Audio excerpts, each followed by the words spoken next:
understand what kind of difference we're talking about?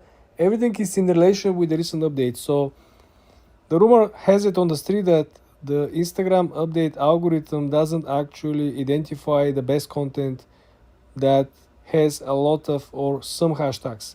Some hashtags or a lot of hashtags are simply kind of recognized as a tool that automated services or bots are using.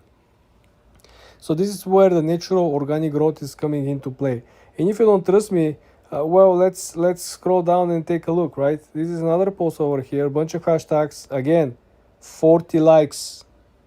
It's 40 likes prison. There is a quote on TikTok, people who are locked in 200 views. Every video is 200 views.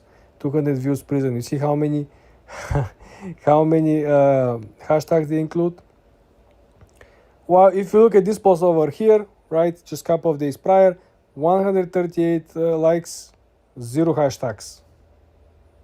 So the moral lesson of the story over here, guys, is that if you really want to grow in 2024, if you want to make a difference, this is your main objective.